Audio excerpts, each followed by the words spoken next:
小春的父亲进来一趟，要上下打点一番，你就这么轻易的进来了？不愧是花鸟使啊！案件尚未查清，他们竟敢对你动刑，谁下的令？偌大的长安能够只手遮天，以此大罪诬陷于我，又敢不顾你的颜面，对我严刑逼供的人还能有谁呢？自然只有那一位了。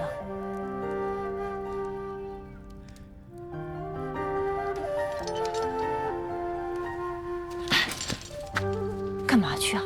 带花鸟使的小夫人离开这儿。不可！我现在跟你走了，岂不是真的成了倚仗官威、草菅人命的奸商了？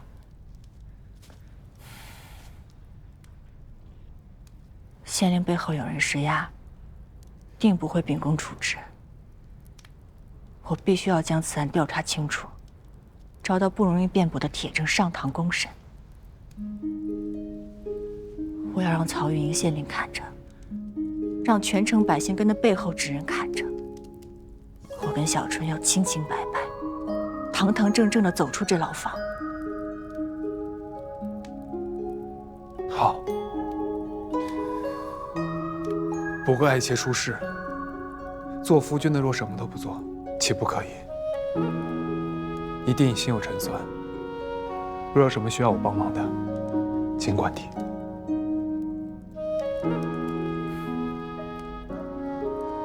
多谢将军仗义。眼下虽然我走不出这牢房，可是我已经盘算好了查证的各项事宜。将军替我传话便好。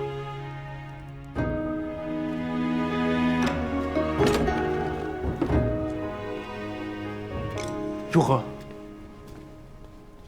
蒋少卿，武氏此前生产过，致其死亡的并非是肠肚之虚，而是在应当温补调养的月内之际，大量食用寒毒之物，以致落红淋漓不止，气血亏空而亡。我担心县衙的仵作被收买，换了人查验，但也未查出此症，这是为何？仵作大多都是男子，寻常病症自然通晓，很多女子生病羞于就医。他们所看过的女病人没有我们女医多，对女尸隐疾特征有所疏漏也是常事。难怪牡丹让我给淑妃递话，点名要找女医。云鬓丹药性温凉，于人无碍，武氏定是服用他物而亡。我知道了，有劳医师，烦请回宫后替我代谢淑妃。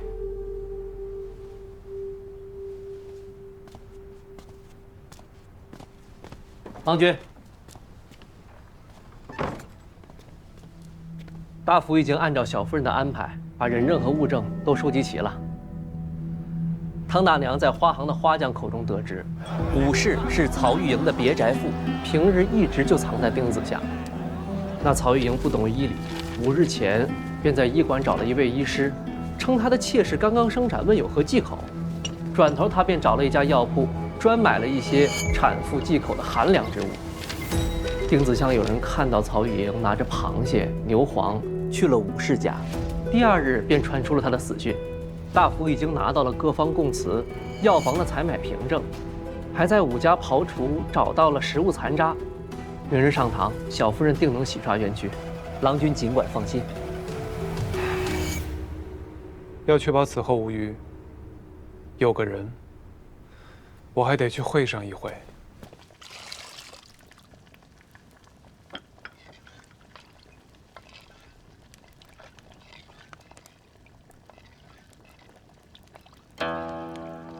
花鸟使今日怎么有空光临我宁王府？这几日我爱妾被人构陷，遭牢狱之灾，我气不过，去县衙大闹了一番，却意外找到府上失物，特来送还。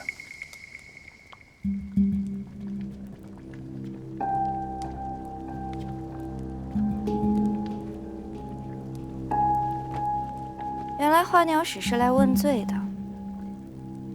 何为方害我坠马？我没杀他，已是仁慈。县主遭遇，着实叫人恻隐，但覆水难收。如今县主已如愿嫁给心上人，大王亦为你讨回公道，让子叔兄擢升了转运副使。如今他如日方升，大王亦多了可用之人，可谓是人人遂意，皆如所期。又为何揪着我爱妾不放呢？父王为我讨回的那点公道，怎可弥补我锥心泣血之痛？能不能弥补，我不敢说。可当时大王既答应了我，便落子无悔。若县主执意回弃，我也不介意做个无赖，去圣人面前闹上一闹，这官职给得，便也收得。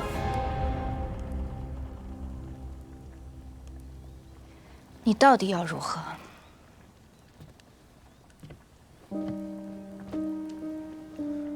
县主坠马受苦，我爱妾在狱中亦伤得不轻。依我看，此事就算扯平，彻底结过。往后，我与大王仍亲如一家。不过，县主与子叔与我夫妻二人便少些来往了，免得触目伤怀。毕竟，如今对县主而言，夫妻和睦才是最重要的。县主觉得呢？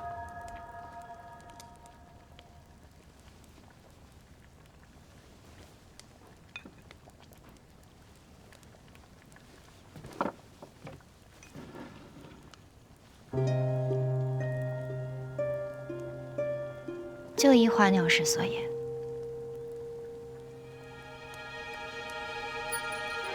失物复还，来之不易，稍有不慎便会再次失去，还望县主珍惜。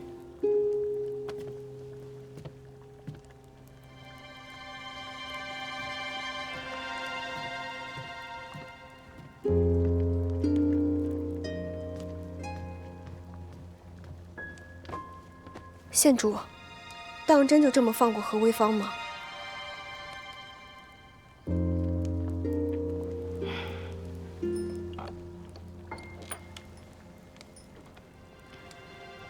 蒋长阳如此的爱重何氏，可是亦是对此书无心。想来，此书也是无生机会。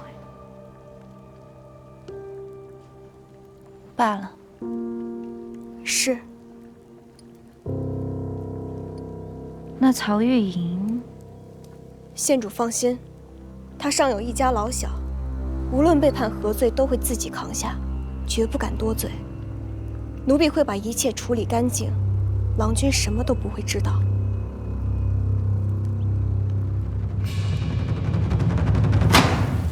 曹玉莹毒杀民女，构陷他人，证据确凿，按律当斩，秋后行刑。请书斋店主二人已查证无罪，即刻释放。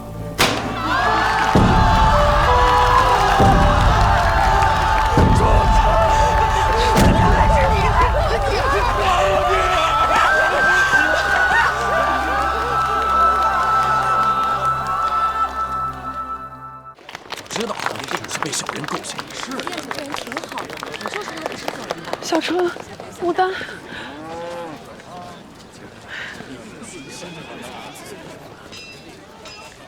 怎么伤成这样？你没事的，这不好好出来了吗？不许哭啊！这是郎君亲自找傅医师要的伤药，嘱咐二位尽快敷上。我端了补气的汤，姐姐和小春要好好休养。谢谢六郎，我们一会儿就喝。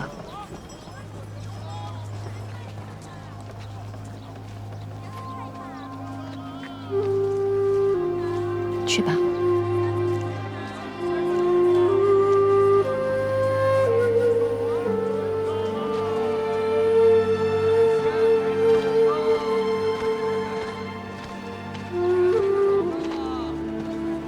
春儿，父亲，为父错怪你了。在你受难之时，我却不如外人信你。为父给你道歉。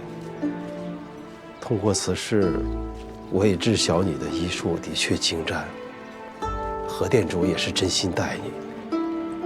你真的长大了，看人的眼光比为父好。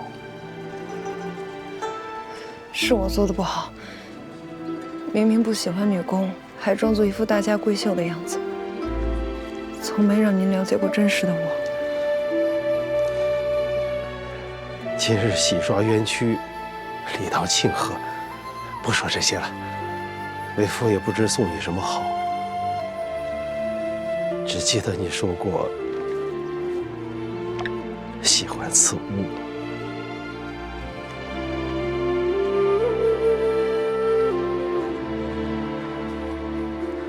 往后，你想行医就去行医吧，平安就好。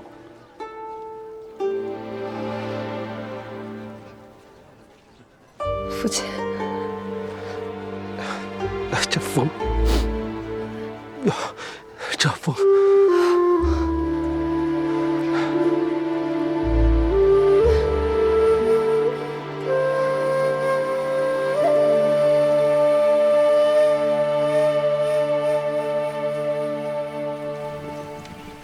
这出狱的是小夫人，又不是郎君，您着急沐浴更衣做什么？都说经牢狱之灾，得沐浴焚香以除邪祟。牡丹房中苍竹珠香一点，定是芬芳缭绕。我去见他，自然得洁净自身，方才吉利嘛。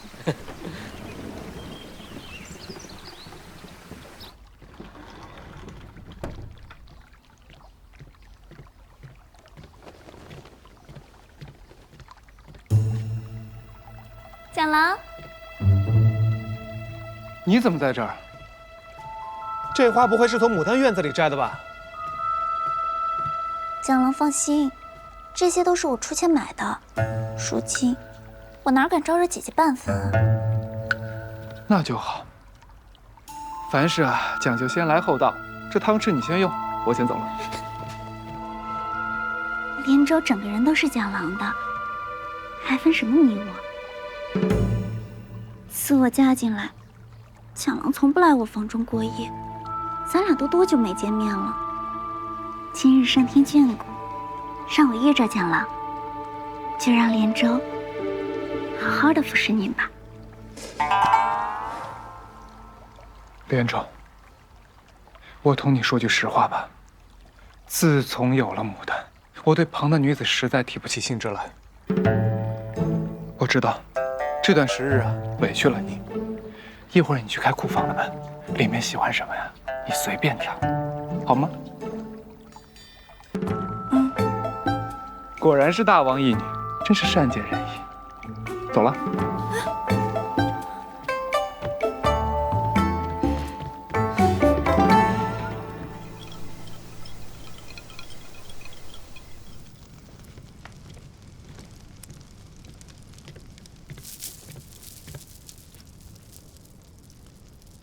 你怎么端了个火盆上来？你不怕火了？是川渝端过来的，说是能驱邪避秽，还能烘干头发。哎，不用了，我自己来就行了。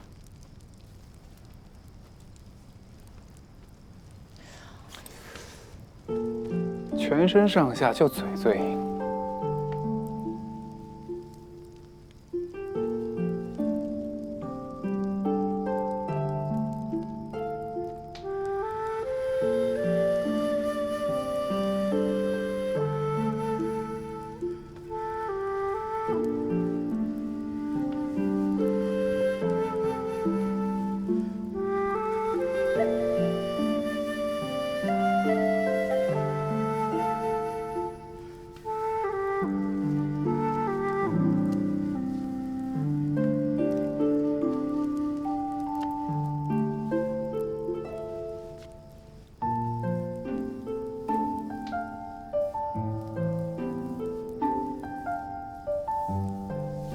这样可有舒服些？嗯。平日啊，你是管这几家店的何店主，是担当一切的姐姐，也就只有在自己家中，在寂寂夜里，才能有片刻松饭。行了行了，我们本是演戏，可如今怎么演得这般真切了？若是让天上的月老看到，会错了意，把你日后的姻缘红线全剪了，你可莫要怪我。我本就无心情爱，用不着月老。若他当真给我乱缠了谁，我定亲手将那红线剪断。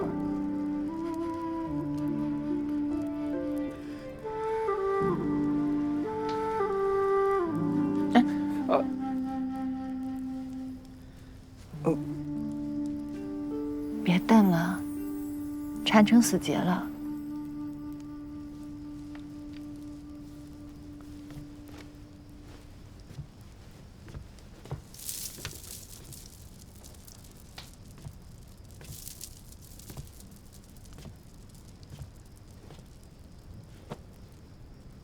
剪了吧。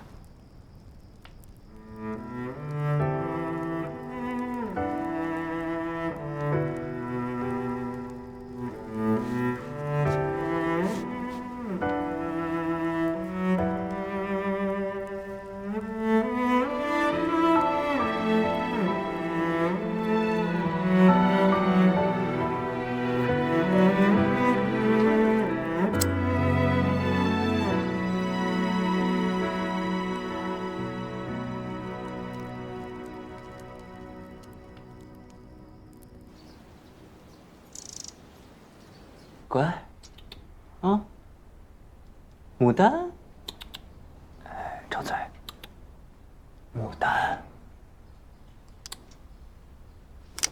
废物，长得再像，终究不是何威风养的。郎君做了这么多，人心肉长怎能不动摇？可他已是花鸟使的人了，郎君何苦这般折磨自己？花鸟使，说的没错呀。花鸟使，只有扳倒了蒋长阳，当何威风无枝可依时，他才敢相信，这个世界上只有我才能帮他实现夙愿。就是不是这个意思。县主对郎君情深意重，郎君不，郎君，郎君。出事了，码头出现生面孔，出现过3次，属下已经派人去跟了，暂时没发现他的落脚处。那就盯紧他，查出他背后之人，别让他误了咱们的事儿。是。小夫人，您胳膊上的伤还没好，要不我来？不用不用，千万不用，我可以的，忙你的啊。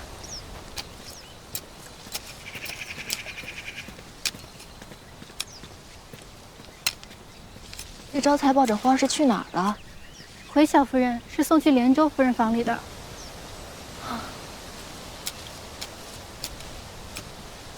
这连州现在对花草感兴趣了。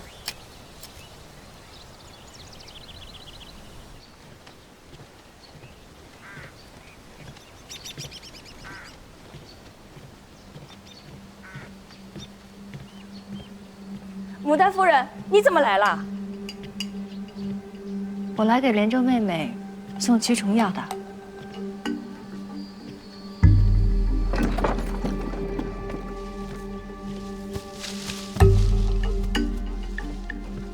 见过小夫人。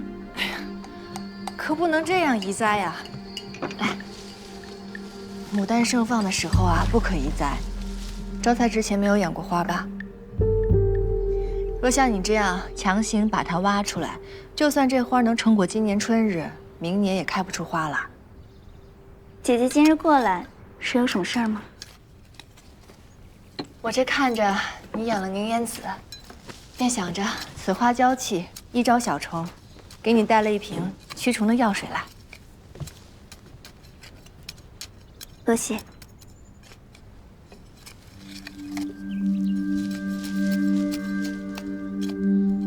妹妹既然寄情于花草，何必劳动府中小厮呢？招财又不懂养花，为何不来找我？我本想养着玩儿，可不知其中有这么多门道。日后我还是作画弹琴吧，就不劳烦姐姐了。两位夫人叙话，招财先行退下了。去吧。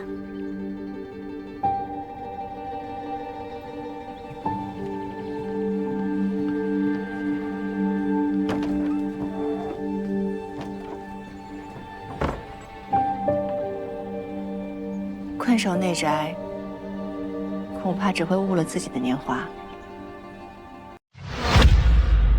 这个夏天你会遇见怎样的自己？来口透心凉的雪碧，遇见松弛感拉满的自己，找回初心的自己，尽兴的自己。透心凉，心飞扬，活出你的爽。雪碧邀您观看《锦绣芳华》。哎呀，胃痛了，嘴在想上，胃却在难受。泡杯养胃舒吧，胃痛不舒服，养胃舒一下。39胃泰养胃舒，邀您继续观看完美胶原小金针精华，一次抛红敏，7天抛细纹。完美邀您继续观看飞鹤奶粉全球销量第1，聪明宝宝喝飞鹤。邀您继续观看《锦绣芳华》。我之前同你讲的，你可想明白了？要不要走出去，试试不一样的日子？你口中的日子，不是谁都能有幸过上的。我方才见着桌上的包裹，妹妹这是要出门啊？我想去开元寺小住2日，诵经祈福。开元寺，禅修清苦，怎么突然要去那里？我想和神仙去求一求我与蒋郎的缘分。姐姐大度，不会不让我去吧？自然不会。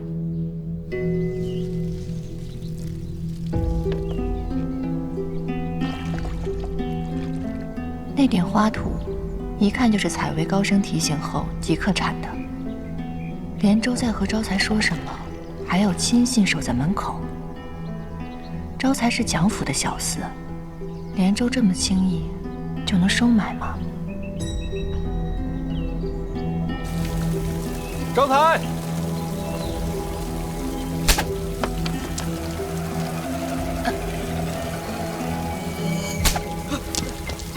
郎君饶命！你平日里也不是折磨下人的主子，今日这是怎么了？你是跟这小厮有仇吗？你猜？蒋长阳在府中做戏，不单是想将纨绔的恶名传出去，只怕他身边一直都有旁人的眼睛。蒋长阳这几日不在长安，若招财真的是宁王的人，这连州突然离府，不会是要做什么对蒋长阳不利的事吧？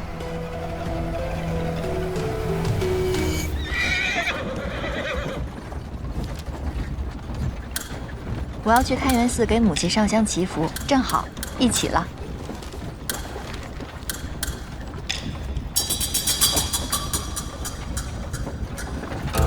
我跟牡丹是姐妹，我陪她一起。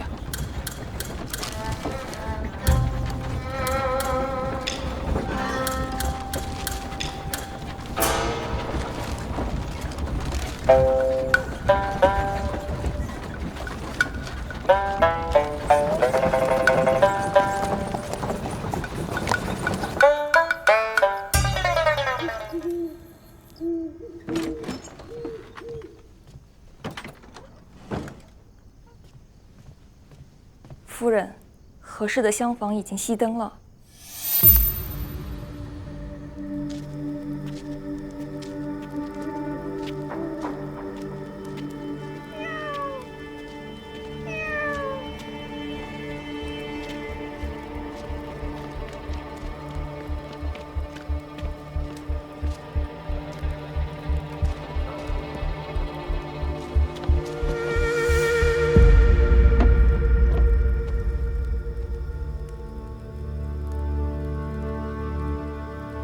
频频私用皇家玉品，乃乃杀头重罪，夫人一定要买吗？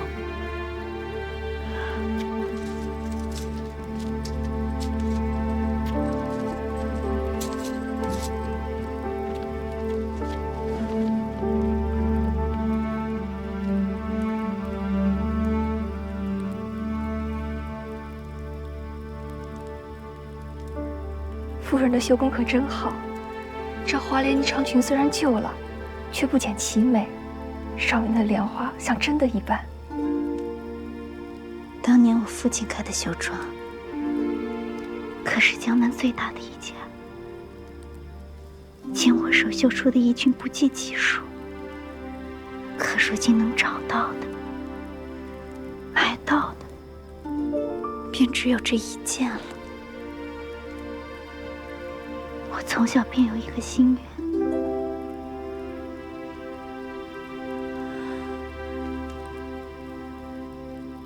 愿，有朝一日能穿上这样美的衣裙，哪怕是在黑暗无光的夜里，我只穿给自己看。可父母告诫我，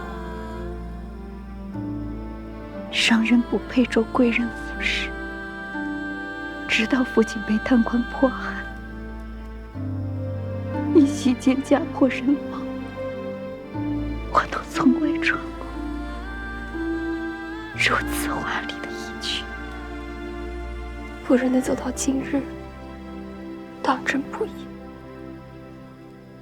商人卑贱，无论生意做得多大，当官的一句话必会让一切灰飞烟灭。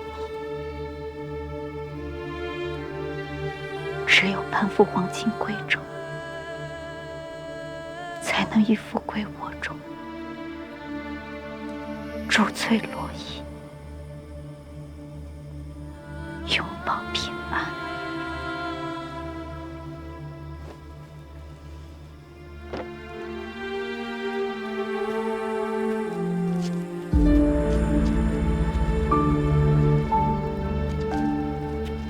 连州也是商户出身啊，你和他都经历了不少的磨难，却活成了完全不一样的样子。我们被家人呵护长大，可是他呢，家破人亡，一路以来的艰辛和苦楚，未必是我们可以懂的。想必连州在年少绝望时，并没有人给他选择的机会，让他可以用绣工为自己谋一条生路。贵人给了他一座锦绣牢笼，让他丰衣足食，高枕无忧。他自然以为，只有攀龙附凤，才能拥有安稳的人生。这么看来，可恨之人，确实都有可怜之处。这贵人穿旧了不用的衣裳，寻常百姓买了也是罪过。想必这些年，连州谨小慎微的算计度日也是怕了。就如同圣意，想要重新开始，又谈何容易？等他住得久一些，和我们越来越熟了，说不定慢慢就改变了。希望如此吧。今日之事，我们全当没有看到，不能让第三个人知晓。明白。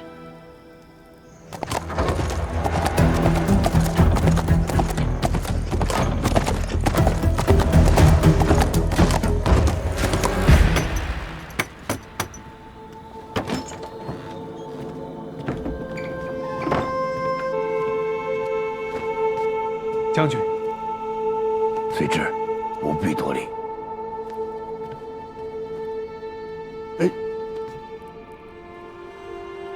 这一礼，是圣人让我代他所行。晋大将军忠心持胆，谢您这些年镇守河东。于某惶恐，请圣人放心，范阳节度使与宁王再交好，想过黄河，也要问问我们河东军允与不允。有将军在，圣人自然放心。这些年，圣人可好？只要山河无恙，圣人便一切皆安。来，将军请起。待时机成熟，圣人会传信河东，到时候请大将军携旨而来，助圣人定100年基业。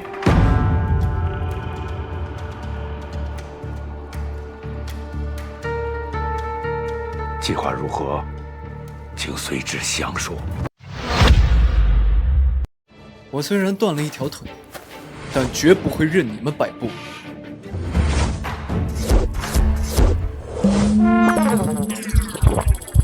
好累啊！牡丹，外星人，怎么又是你？电解质。外星人，电解质，累了充电，来瓶外星人。外星人，电解质，累了充电，来瓶外星人。累了充电，来瓶外星人电解质水。外星人还有维 C 水哦，满足每日100%维 C。选国标消毒级卫生巾，高标准，放心用。滔滔养棉天山白，邀您继续观看。强韧修护防断发，中国拉芳强韧之选，拉芳邀您继续观看。前任那事，何时没有起疑吧？已经应付了过去，他没再问起。户部尚书病逝，位子空悬，正需要你吹一吹枕边风，让花鸟使捉大王的人得此官位。蒋承阳爱中何事？不肯给我机会，这风如何吹？若何氏死了，你何愁没有机会？怎么，姐姐叫的久了，还真当他是一家人了？宁王府不养废物，更不允许任何人背叛。连长到有今日，都靠大王庇护提拔，绝不敢忘恩。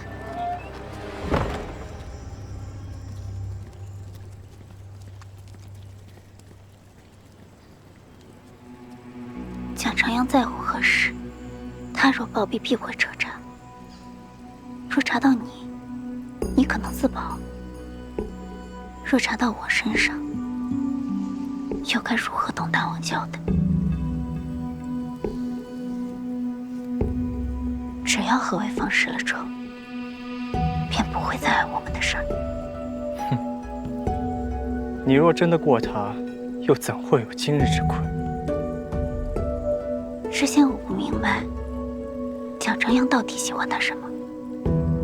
如今我看清了，何氏口齿伶俐，一张嘴便能哄得郎君欢心，而这张嘴用在经商上，亦能为郎君赚得金玉满堂。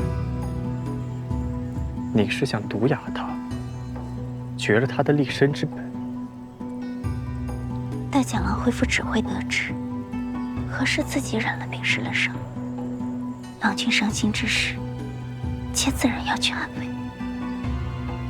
连州定不负大王厚望。牡丹劝我的话，我都听进去了。我想同你去做生意。当真是这样想的？开元寺之行，我求了签，签文说我与蒋郎无缘。如今我也死心了，日后还请牡丹庇护，让我多些钱帛傍身，不至于老了孤苦无依。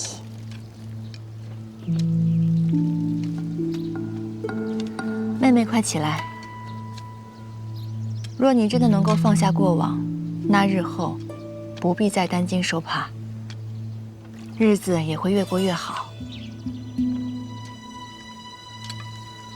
如今你来了方圆，众人与我便是你的家人了。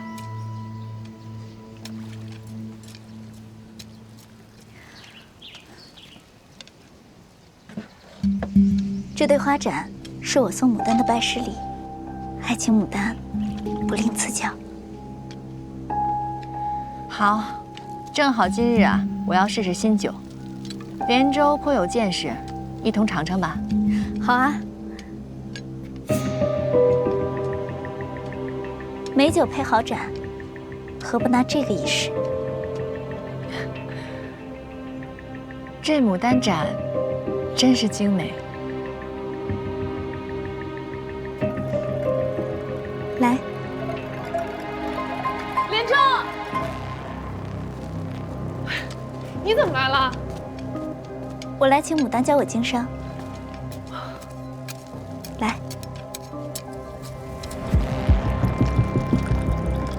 这盏上的花真好看，咱们方圆什么时候才买的？这是我送牡丹的，大福也用它来试试新酒吧。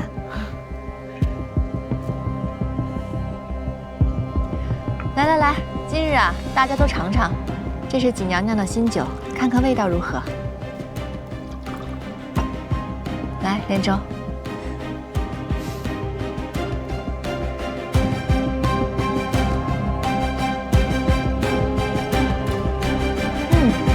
味道不错。如何？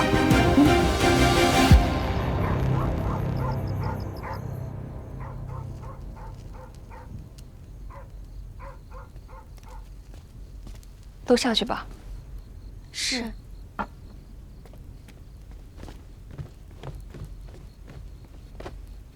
夫人，方圆开了门，灯火大亮，吕跟春已经赶过去了，想必何事已经毒发。夫人放心吧。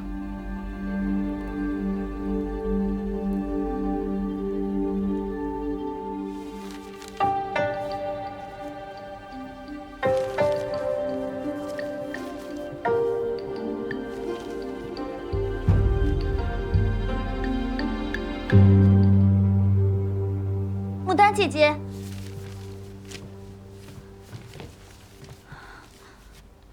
这昨日还好好的，今日怎么？昨夜姐姐突然喉咙刺痛，气喘艰难，自时起连话都说不出来了。小春医师，牡丹到底得了什么病？我赐了针，试了药，全都无济于事，查不出是何疾症。待蒋郎回来，定会请副圣手来为牡丹诊治，一定会好的。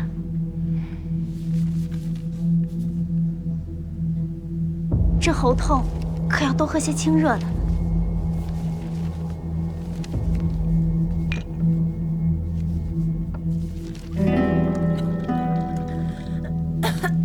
牡丹，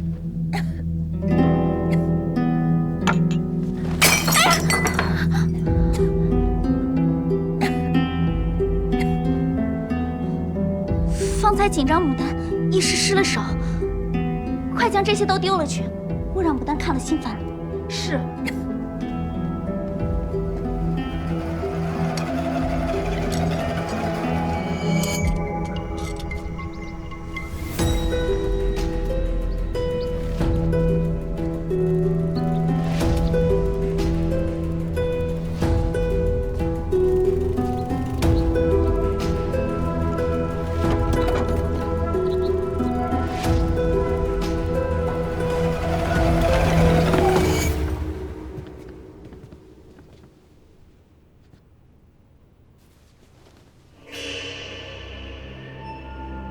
该回的都回了，你去吧。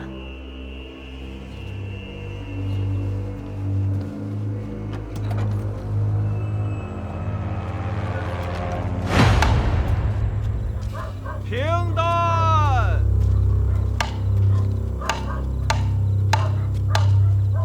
平淡。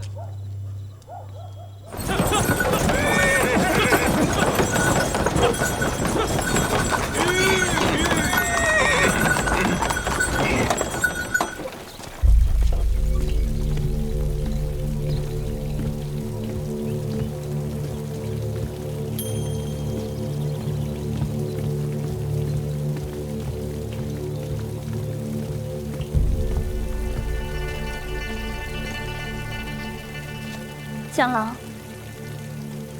姐姐病了，如今人在方圆，蒋郎可要去看看。哦，是吗？连州妹妹，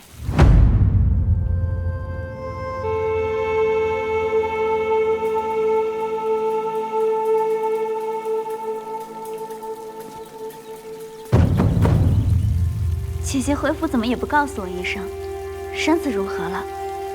若有不适，我有强撑了。身子，我身子一直很好啊，从来没有病过。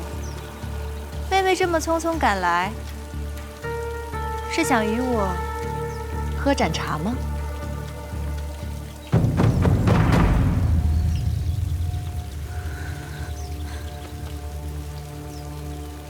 你是不是想问，我为何会安然无恙地站在你面前？而这碎了的牡丹盏，又为何可以完好无损地出现在这里呢？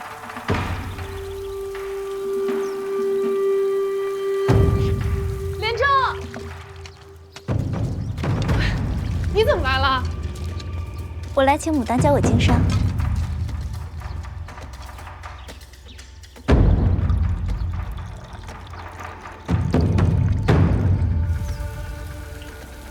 自从撞见你跟招财密谋，我从来没有放下过疑心，一直派人跟着你，没想到竟被我查出了你们制作阴毒，想置我于死地。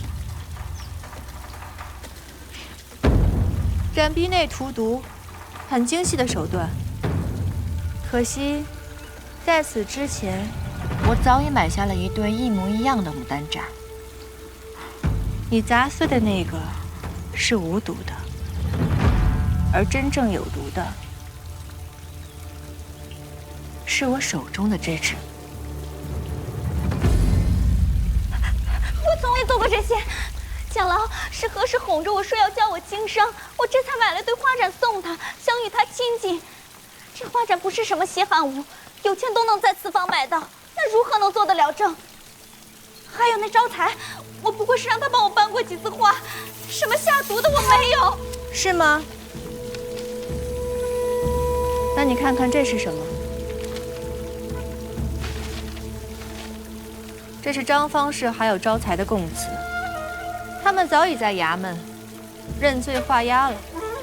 药到病除，主家很满意。这是剩下的钱帛，日后。老实点！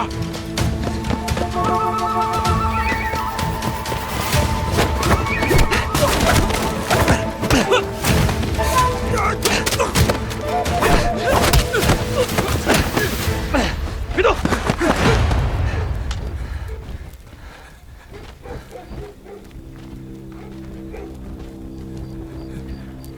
这毒这气，皆是从方氏家搜出来的。以前张大师只是坑蒙拐骗，怎么如今连制毒害人性命的活都敢接了？店主饶命，县令饶命，小的知罪了，我知罪了，知罪了。还有你，来蒋府这么多年，竟然无人发现你会功夫，藏得这么深。怎么，是想暗中杀害郎君吗？毒杀良妾未果，或许罪不至死。但敢问县令，若是以奴杀主，戕害官员，该如何判呢？奴婢谋杀主者，斩。小人虽会武艺，但绝无害主之心。是连州派小人来的，连州他想害死您，小的也不愿做这伤天害理之事，都是连州逼我的。夫人饶命！县令，这连州是大王送给蒋勋的，若是交给您处置，怕您也是为难。此事涉及蒋府内宅，等郎君回来以后，我自会说与他知，就不劳烦县令您了。多谢牡丹夫人不计前嫌，体恤下官。夫人如此深明大义，花鸟使真是好福气啊！过奖了。至于这两个人，手段阴险，证据确凿，还望县令一律处置。连州，我待你这般好，你为何如此对我？你实在是让我太寒心了。夫君，你可要为我做主啊！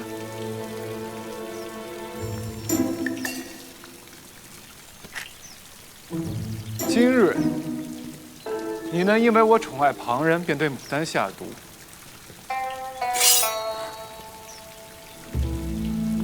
来日若怨上了我，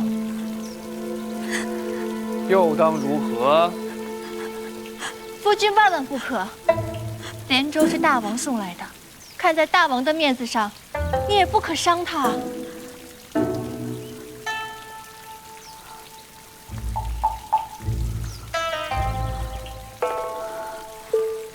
你们都下去吧。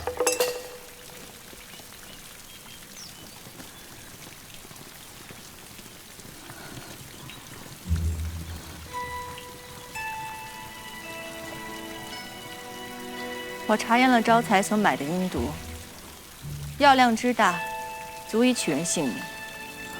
但是斩壁内的毒量是精心算过的，只会致哑，不会取人性命，所以也没有想害死我。夫君，说到底这些都是后宅之事，我有几句话想同连州说。还请你让我自行处置。好，便依你。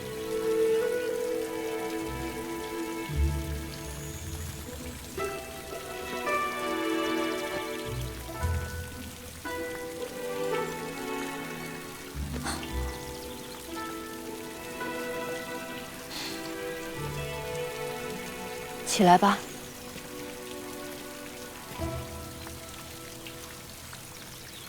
你入了府以后，没有得到过夫君一分怜惜。你觉得自己白白误了年华，所以你恨我。我不怪你，我不怪你，是因为你良心未泯。但你终究是做错了事情，所以我无法继续容你在蒋府了。我明白，无论你如何处置，我都没有怨言。我之前同你说的都是真心话。我从未想与你争，更不想与你相残。我之前说的，自在的日子，或许你以前没得选，但是今日，我想给你一个选择。牡丹何意？要么明日，你被郎君退回宁王府。也许你还会被送给哪个王亲贵族。虽说是衣食无忧，但是8成还是会被卷进无尽的内宅争斗当中，无法心安。要么连州死在今日，从此以后你更名换姓，远走高飞。我会助你去一处山清水秀之地，到那里你可以凭借自己的手艺谋生，不再是任何人的附庸。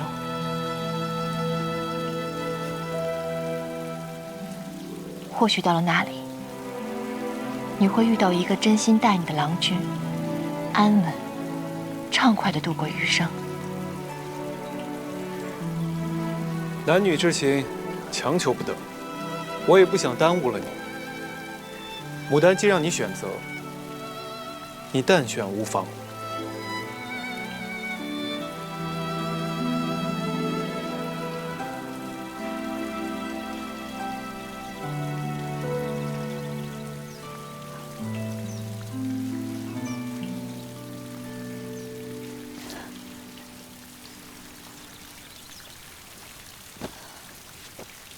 牡丹的恩德，我永志不忘。可大王待我恩重如山，我不能为大王笼络住蒋郎的心，是我无能。我不怨任何人。还请蒋郎将我送回王府吧。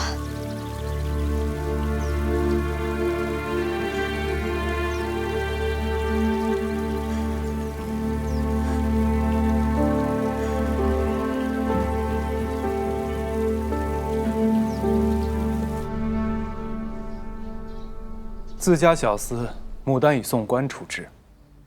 这连州啊，乃大王义女，我不好擅自做主，想来想去，还是将她送还大王。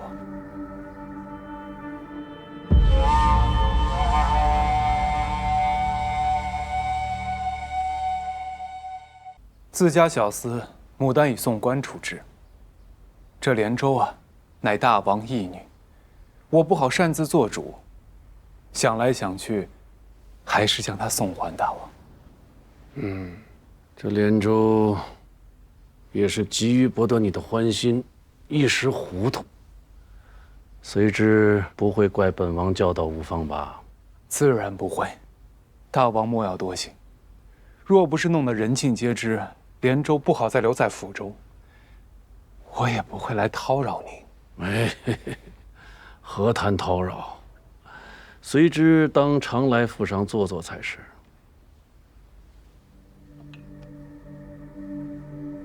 连州之事呢，的确是本王选错了人。这样，改日，本王再为随之选一名美妾送到府上，天天喜气。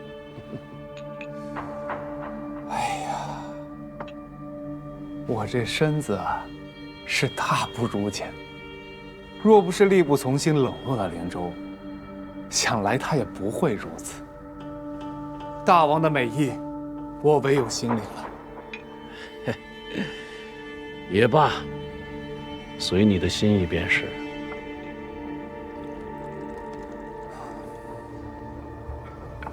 哦，对了，户部尚书之位一直空悬，朝中重臣各有举荐，吵得圣人头疼不已。近日可好些了？这么重要的位置啊，空一日，圣人这头便疼一日，哪里好得了？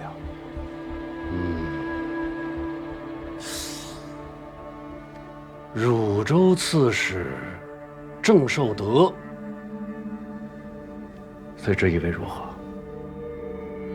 郑公任上这几年，上缴赋税丰厚，京中诸多官员对他赞不绝口，可见此人行事练达，能察上意，能提下情。是啊，但可惜长安城路遥，含元殿阶高，受得一腔报国之心，却难得圣人轻言呐。汝州多奇时，何愁得不到天子一国？不过，为免明珠蒙尘，这送入宫中的宝物啊，得仔细择选，合了圣人的心意最重要。受得所献之物，晚些便会送到府上，到时候还有劳随之精心为他挑选一二。下官不才，愿为圣人和大王分忧。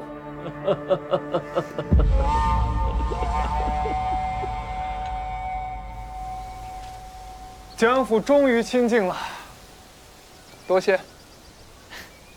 哎，我一下为你铲除了2个眼中钉，你就一句谢，这理也太轻了吧？那就再多加10坛好酒，如何？你知道外人是怎么说我的吗？说我跟连州争风吃醋，我技高一筹斗倒了他。可他们不敢当我面说的是，我善妒、狡诈、气量狭小。我为蒋军担了如此恶名，你就送我10坛好酒啊？连州入府多时，因此事送走，合乎情理。你查证、布局、告官，所做这些，皆在我不在长安之时。由你出面，拔出招财，让官府治罪，宁王便不会起疑。这一次，真的是有劳小花店主筹谋周全，替我解忧了。我只是开个玩笑，怎么还认真起来了？咱们什么关系啊？我自然要肝胆相照了。再给我加10坛桂花许就行了。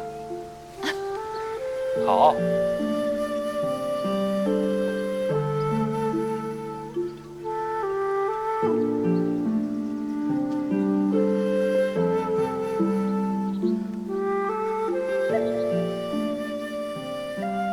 连州此次突然发难，定是宁王施压了。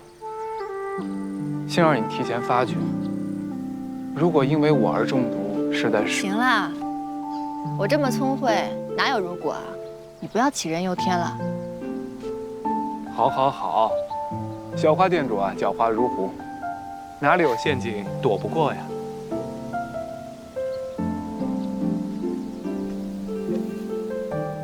我听说刘畅借户部之职，千推万阻你的一应收支，暗中打压你的私产店铺。他如此针对你，是不是因为川渝这个碎子，真是什么都通大夫讲。他那些举动呀，也算不上打压，就是恶心人罢了，不用放在心上。不如我们约定个暗号，若再遇意外，亦或是发觉宁王有什么异动，一时间寻不到我，便可以此留行，我的人自会看到。好啊，鬼祟之事你最擅长了，听你的。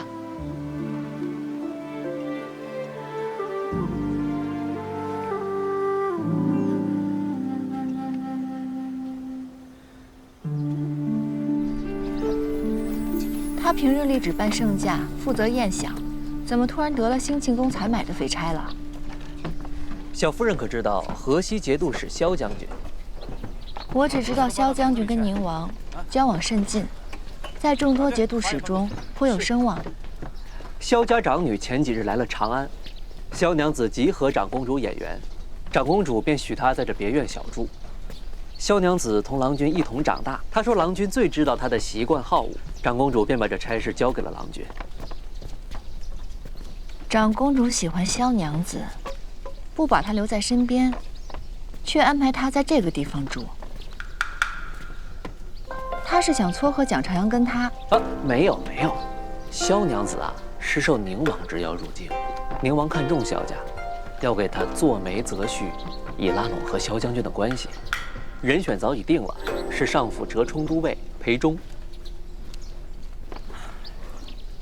刚安排完自家女儿，又开始安排别人家的了。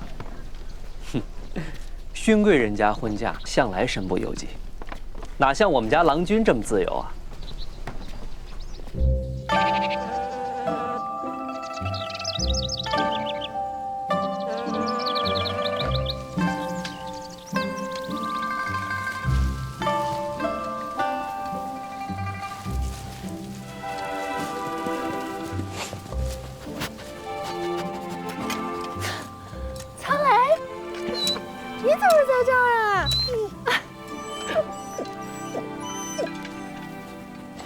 淑妃，娘子，原来你就是牡丹。难道你是萧娘子？你们之前见过？萧娘子救过我一命，她是我的救命恩人。你们当真有缘，看来随之又欠你一个人情。萧娘子救的是我，这人情自然也是我欠的。救人性命之事也是我积攒福报，不存在欠不欠之说。之前说要送娘子一抹颜色，如今兜兜转转，娘子这花宴还是我来预备，倒是殊途同归了。娘子，你去年就来长安了，怎么一直未曾露面呢？去年进京是因祖母病重，我带她来找傅御医诊治。雪溪与祖母感情甚笃，那时日日在榻前照料，自然无心交际。如今祖母可大好了，家中亲眷都挂念她，她病一好，我们便启程归家了。来去匆忙，都未能去你与随之的婚宴上讨盏酒吃。我那里啊，我那儿最不缺好酒了。娘子何时想吃想喝，随时来房园。我陪你一同赏花品酒。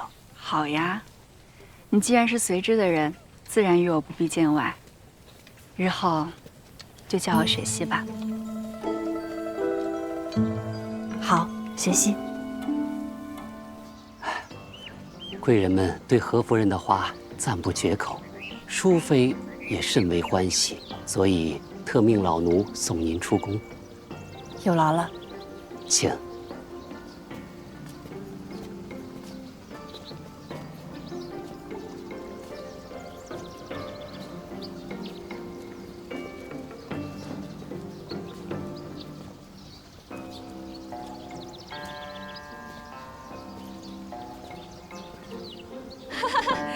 雪溪可真美啊！是啊，哪儿及这花美？真好，还是个未出阁的小娘子呢。看着雪溪，我都开怀了些许。去玩一下。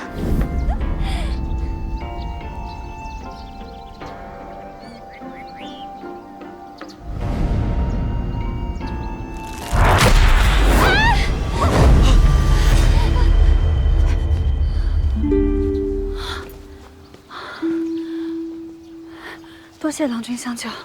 娘子没伤到表。娘子，县主，雪溪第一次在长安设宴，裴都尉怎么来迟了？原来是萧娘子，失礼了。方才在来的路上，马车不小心撞到了一位贪玩的孩童，我将他送去医馆，确认无碍后才敢离开，怠慢了萧娘子，还请见谅。宴席哪有孩童的性命重要？裴都尉所行无错，不必道歉。哪里来迟了？我看裴都尉来的刚刚好，不然谁来接住雪溪？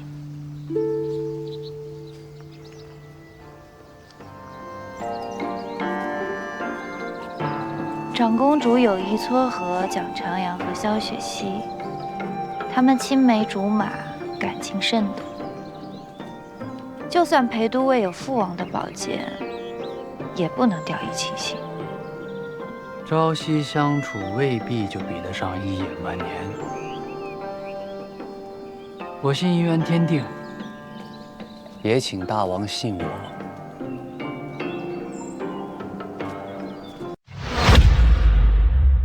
好累啊！累了充充电，来瓶外星人。外星人，电解质。累了充充电，来瓶外星人。外星人电解质水，邀你观看锦绣芳华。哎呀，胃痛了，嘴在想上，胃却在难受。泡杯养胃舒吧，胃痛不舒服，养胃舒一下。39胃泰养胃舒，让您继续观看完美胜肽小红笔眼霜，泪沟纹滚一滚，法令纹滚一滚，哪里有纹滚哪里，2周淡纹绝子。完美邀您继续观看飞鹤奶粉全球销量第1，聪明宝宝喝飞鹤，邀您继续观看锦绣芳华。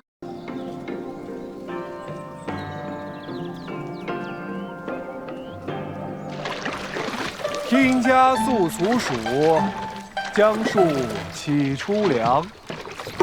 水一通之事，周四犯先皇。天皇书漫漫，日暮独悠哉。你有着闲情雅致，你倒是自己来划呀。大福说你整日在殿中，不是算账就是种花，肩胛酸痛，我这是为你好。你到底为何带我来此处，还特意不让大福跟川渝跟着？我同你出游，需要理由吗？蒋长阳不需要，可是花鸟使向来都没有安什么好心。哎，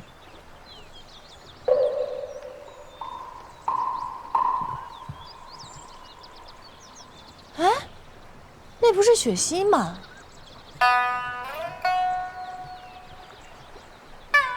哦，我明白了，原来你今日前来是为了雪溪啊！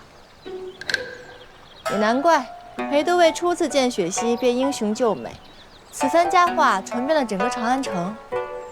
坐不住了。不是花鸟使携爱妾泛舟，偶遇裴萧二人吗？哎呀，这嘴可真是够硬的。在乎就在乎呗，这里没有外人。嗨，我们儿时啊，在江南做了几年的邻居。我母亲喜欢女儿，便将雪溪啊当女儿一样爱护。我呢，也只是视她为亲妹。啊，好好好，反正你们也是坦坦荡荡的兄妹之情，那更无碍了。我现在就送你去酒坊啊。裴忠是宁王选的人，我若主动前往打扰，旁人岂不误会我在驳宁王的面子？花鸟使被误会的地方还算少吗？这可是你的终身大事，拿出你该有的胆色来。走。都说了没有儿女私情，你非让我跳江以振臣心吗？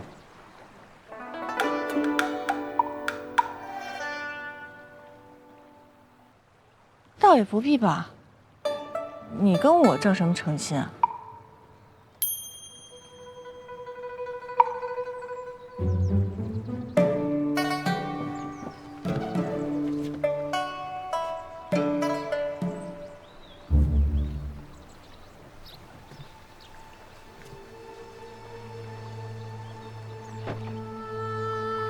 不过确实好奇怪啊！现在余晖满江，正是看美景的时候，这怎么倒是把美景给遮住了呢？除非他们不是来赏景的。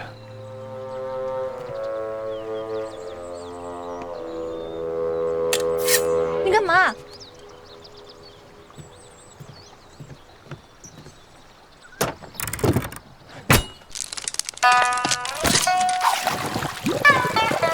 此刻让酒坊的人救我们上去，便不是主动前往了。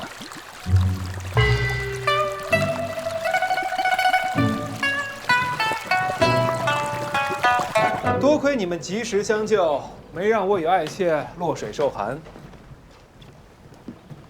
拿着，端你们这最好的酒来。谢郎君赏，小的这就去。哎，等等，夫君，你不是说这里有一位秋娘，琵琶弹得一绝吗？如此美景，不如把她唤来，为你我助助兴。好啊。秋娘正在为别的客人抚琴。谁敢同我抢人？你去同他说，今日酒钱我替他出了。是折冲府的裴都尉，他特意吩咐乐上之前，不让我们进去打扰。哦，是裴兄啊，那无妨，我亲自去找他，他自然会将秋娘让给我的。带路。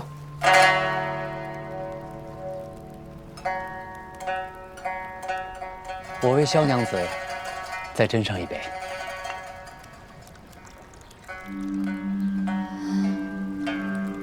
我身子有些不适，还请裴都尉叫我侍女进来，恕我先行告退了。这清音未绝，景色待赏，雪溪何不再多留片刻？你给我下了药。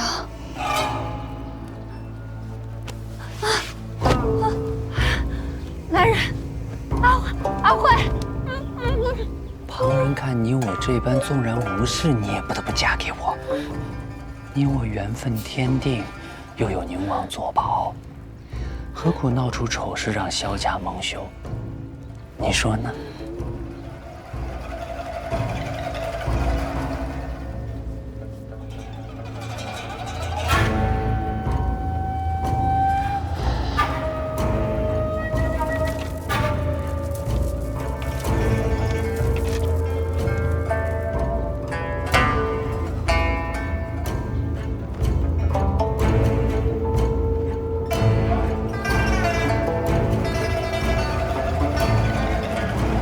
裴兄，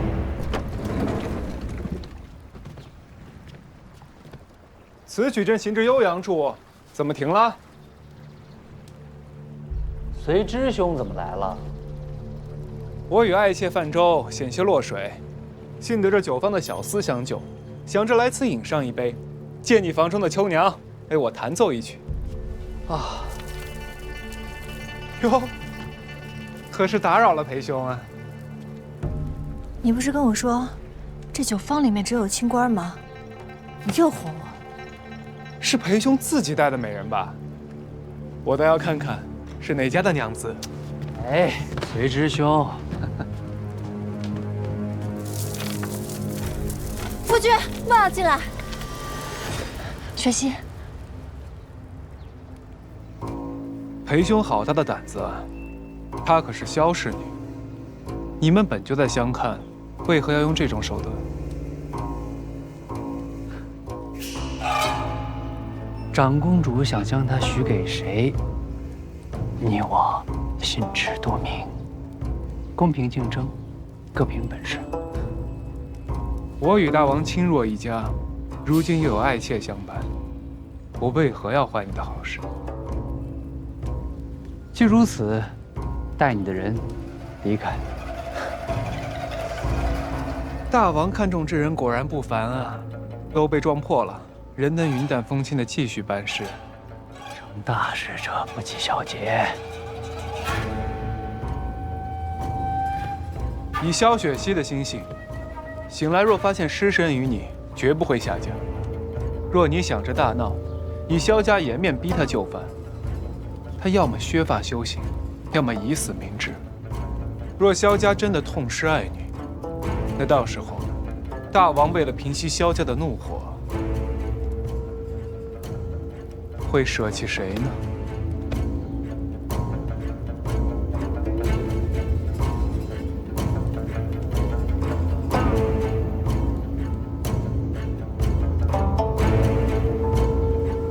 花鸟使。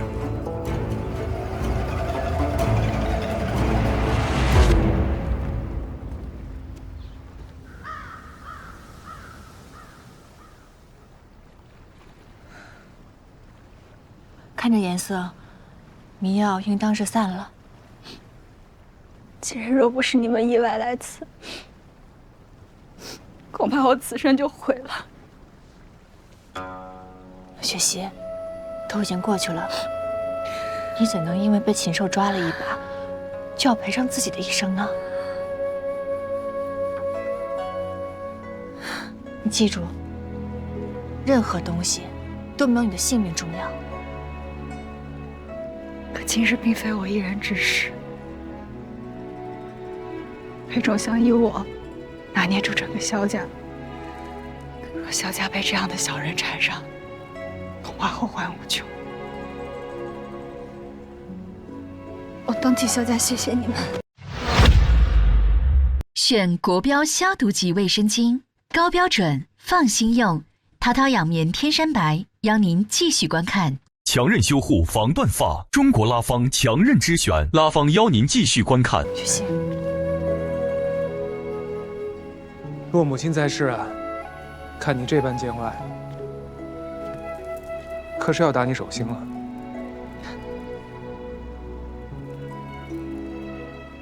裴仲没有得逞，便不会将此事传扬出去。这一关当是过了。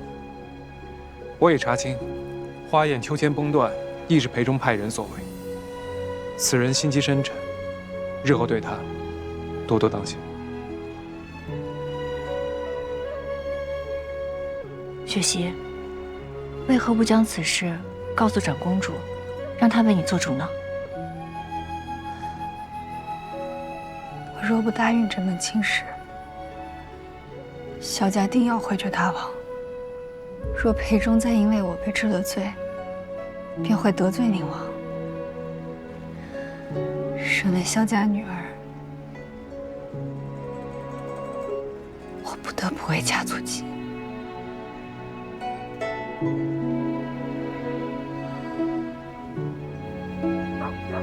裴仲善于伪装，你是如何知道的？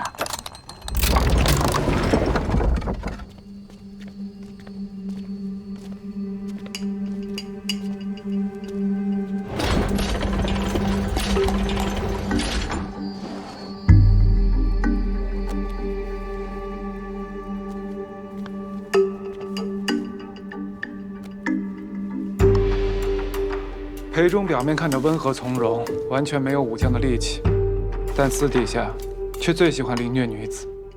他府中的侍妾1个月便换上一轮，经他手玩弄而死的女子不计其数。裴仲这等禽兽，简直不配为人。我本不想插手此事，惹宁王起疑，但我也不能看着雪溪白白丢了性命。我明白，你不能直接提醒雪溪，是因为这裴仲在众人面前毫无瑕疵，而你身为花鸟使，本不该知晓这朝臣秘辛。你放心吧，我会替你保密的。日后有任何用得上的地方，我都配合你。只要你这个花鸟使日后的宵夜管够。走吧。蒋长阳，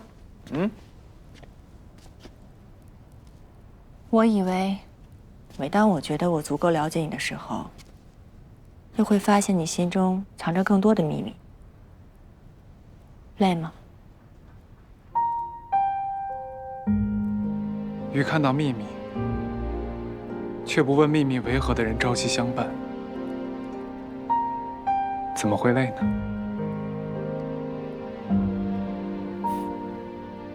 朝中老臣又在上书，恳请圣人立淑妃之子为太子。老王天资聪颖，甚得圣人喜爱。淑妃乃将门之女，于旧臣间有极高的声望，确实是压制大王的不二之选啊。你可有应对之策呀？立太子是早晚的事，既然圣人喜欢老王，立了便是。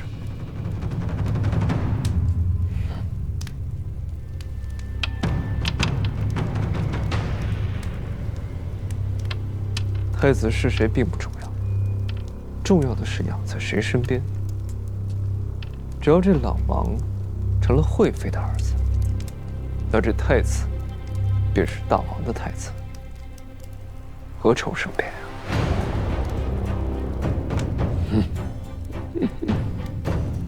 果然尽议了。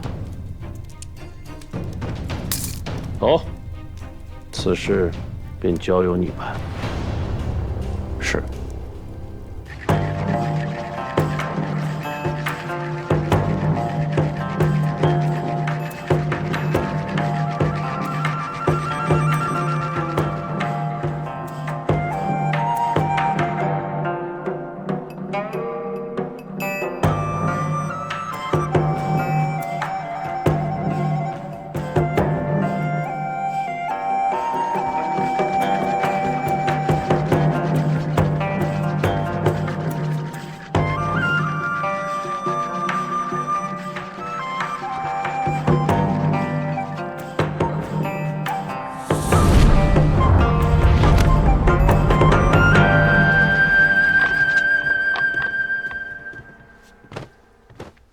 赏。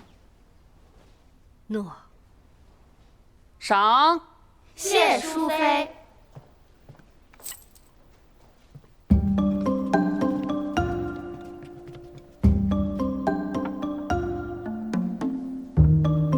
坐下。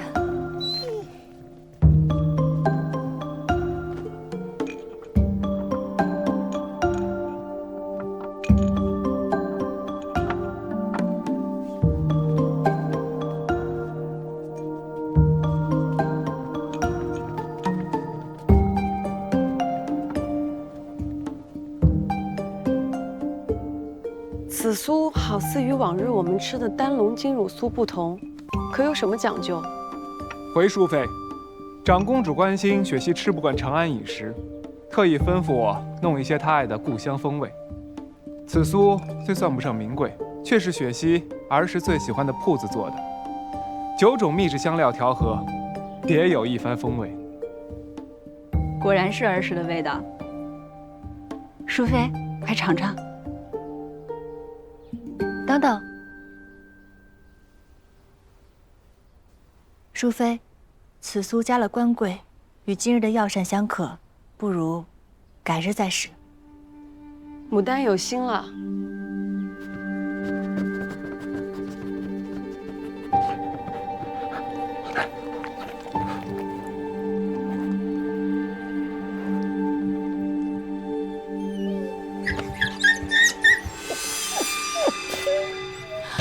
曹雷，曹雷，吃事有毒，速速护驾！曹雷，曹雷，曹雷，此宴是蒋少卿所办，此酥亦是他所献。给我把蒋商阳拿下！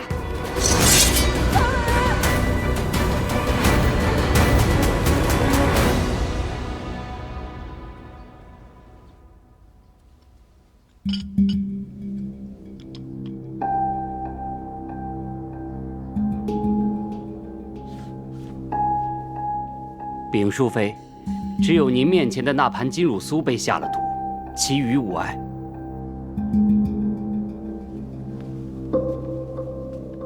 蒋少卿为圣人办事，向来稳妥。今日怎么出了这样的岔子？若是忙中失察也就罢了，淑妃可得好好彻查，小心有人生了别的心思。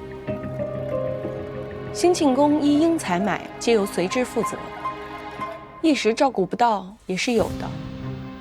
金汝苏经手之人众多，谁都可以在途中动手脚。我信随之并不知情。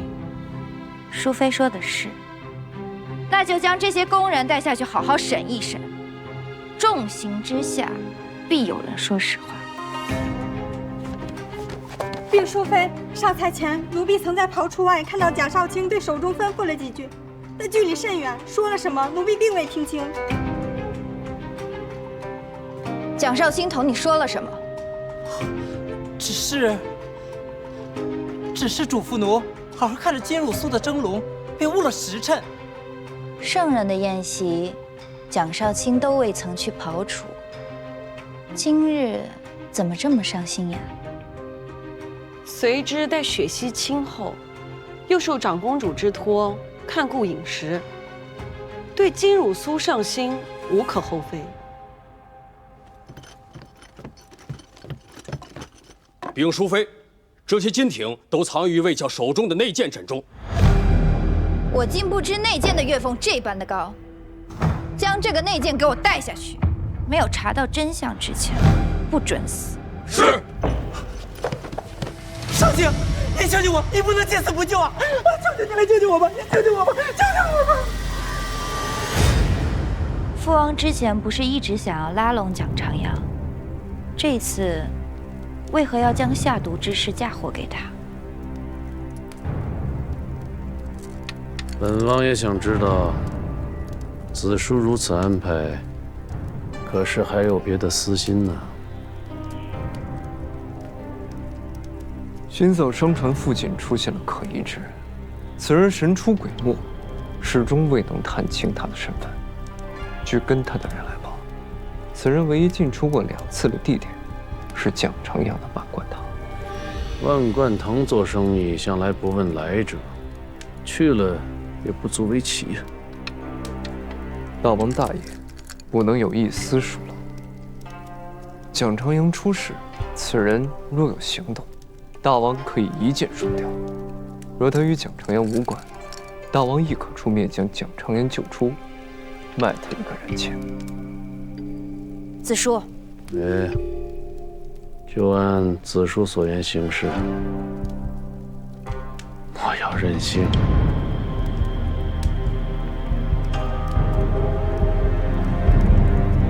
你不能见死不救，求你救救我吧！救救我吧！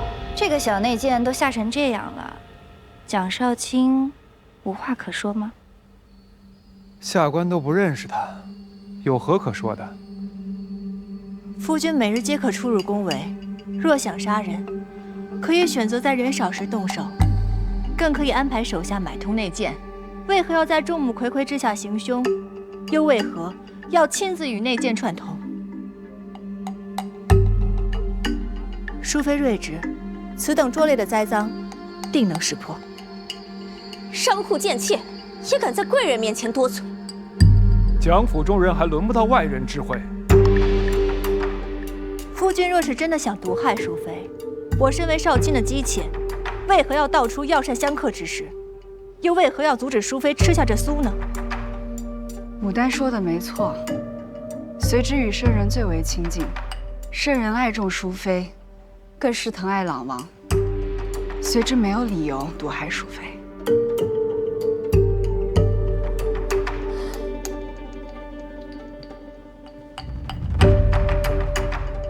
你不是喜欢金挺吗？只要你如实招出到底是谁设局陷害，我可以替你求情，饶你一命，并给你2倍的金挺。奴不知。我相信随之，此事就交给随之查清楚。蒋少卿尚未摆脱嫌疑，应交由大理寺查案，以示公允。也好。随之，你先回府。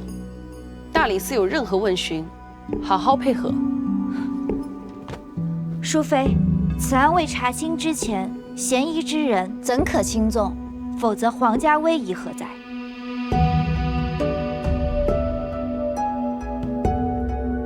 昨日圣人询问老王功课之时，正好讲到法不阿贵，神不挠屈。淑妃作为一宫之主，应当垂范亲子，莫让圣人失望啊！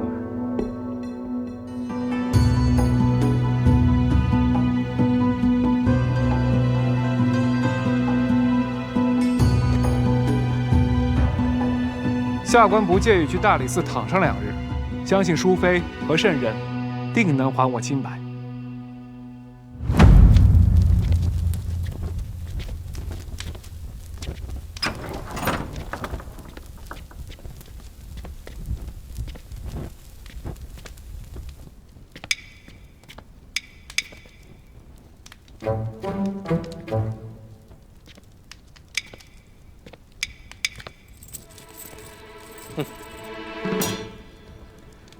愣着干什么呀？还不赶快去给我家郎君打一桶清水来！这牢房也太脏了，我要好好收拾一番，郎君才好安住。是。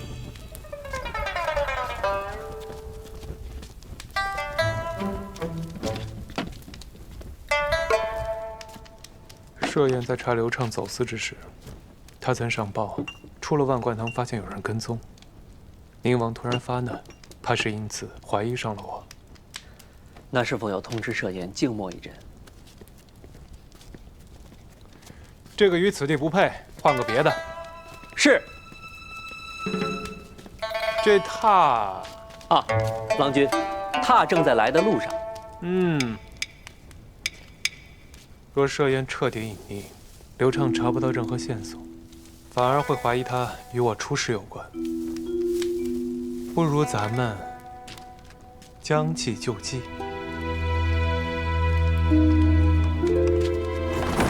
您看看，能不能通融让我进一下？任何人不可探视。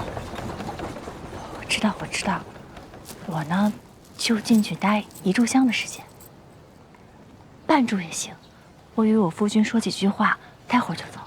这个您拿着。说了不行就是不行。大理寺其中一件商贾笑话，走走，再不走，扣起来。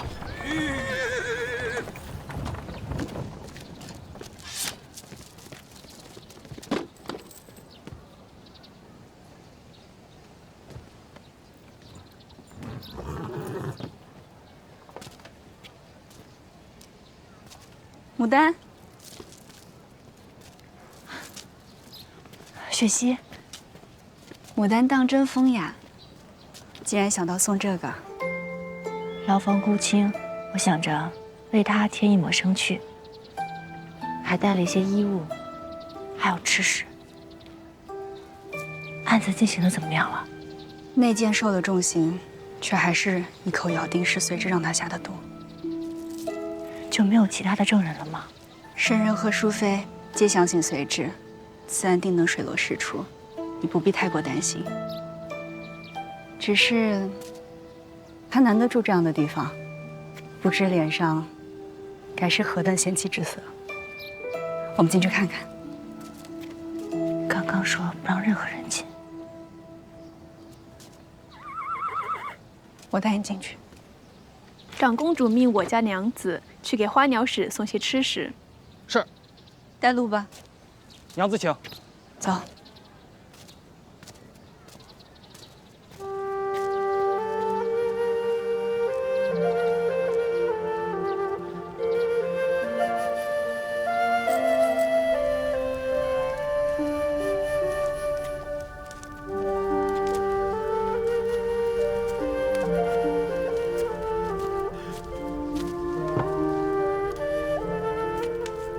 陷害你的人你可知晓了？